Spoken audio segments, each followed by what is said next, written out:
Before we begin, and I mean this, everything you are about to hear is an AI-generated, fictional dramatization made for entertainment only. These voices are synthetic. Phil Donahue, Karl Marx, Adam Smith, all three of these gentlemen have passed away, and nothing they say today is a real quote or a real opinion from any of them. This is imagination, not history. Welcome. Welcome. You know me, I love a good fight about big ideas. Today's question comes straight from the headlines, and to argue it, we have summoned two of the greatest economic thinkers who ever lived. To my left, the firebrand of the working class, Karl Marx. To my right, the father of modern economics, Adam Smith. Gentlemen, thank you for coming back from the beyond. The pleasure is the proletariat's, Phil. A pleasure, indeed, though I am told I have been dead some 230 years. Remarkable what a podcast can do. Here's the news. Earlier this month, the AI company Anthropic launched its most powerful models yet, Claude Fable 5 and the Mythos 5 tier.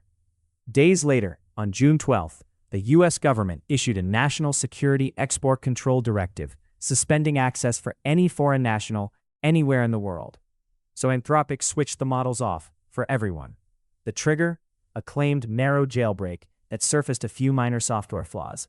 Anthropic called it narrow, disagreed with the recall, and scrambled to restore access. Their other models kept running, and open-weight competitors happily soaked up the stranded customers. So my question to you both, should the state be able to ban or control a frontier AI model? Karl, you first. Phil, this is the whole drama of history in miniature. Ask the only question that matters: who controls the means of production?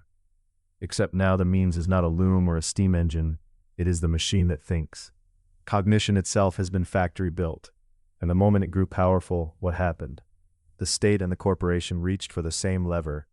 They did not ask the workers who trained it, who labeled its data, whose words it was built upon. They flipped a switch and it vanished, a tool the whole world helped create, controlled by a tiny few. This, Phil, is alienation with a download bar. Strong open. Adam, your rebuttal. Spirited, Karl, as ever. But let us be precise. I am no friend of monopoly. I warned against it my whole life. And here the monopoly is not the merchant, it is the magistrate. A government, by a single decree, switched off a good that hundreds of millions used peacefully. The merchant, Anthropic, wished to keep selling. It was the state that intervened. And the invisible hand did something quite sensible the very next morning. Rivals stepped in to serve the stranded customers. The market healed the wound the state had opened. Hold on, but Adam, the state's reason was safety, national security, a jailbreak. Don't you concede that some products are simply too dangerous to leave purely to the market? I concede it entirely, Phil. The butcher may sell meat, but not poison. The state has a proper role in defense and in justice. My quarrel is one of proportion. They found a narrow flaw, a few minor weaknesses already known, and recalled a tool used by the multitude.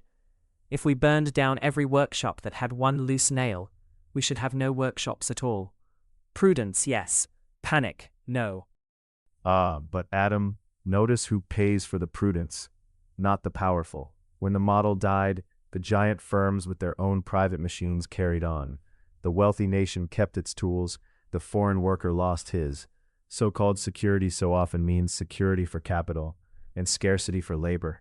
And your invisible hand that rushed in, it rushed to the open-weight rivals, the tool set free, owned by no single master. Even your market, Adam, when cornered, reached for the commons. I will allow that the open-weight fellows rather made my argument for me. Competition disciplines power far better than any decree. Let me bring it home. The big fear underneath all of this is jobs, labor. These machines that think could replace millions of workers. Karl, does state control protect the worker, or does it just change the master? It changes the master, Phil, unless the worker owns the machine. A ban handed down from above does not free the laborer. It merely decides which lord holds the key. Understand me, I do not want the thinking machine destroyed. I want it held in common, its fruits shared by those whose labor and language built it. That is the whole difference between a cage and a commons. And I would say, Let the worker become an owner through enterprise, not by edict. New tools have always frightened us, and then enriched us, but only where competition stayed open and the state stayed honest. Place the model in one hand alone, be it a king's or a commissar's, and you shall get the worst of both worlds. The very danger you feared, and the monopoly you despised. 2 men, 2 centuries apart, and somehow you have both landed on a warning about concentrated power. Imagine that. Even Smith and I can agree the tyrant is the problem, Phil. We simply disagree on his address. Well put, Karl, though I still say the cure is the marketplace, not the manifesto. And that is our show. My thanks to our impossible guests, the imagined Karl Marx and Adam Smith. One last reminder, because it matters. This entire program was an AI-generated, fictional dramatization. The voices were synthetic, the debate invented, and nothing said here represents the real words or views of Phil Donahue, Karl Marx, or Adam Smith. Thanks for thinking it through with us. And as always, take care of each other.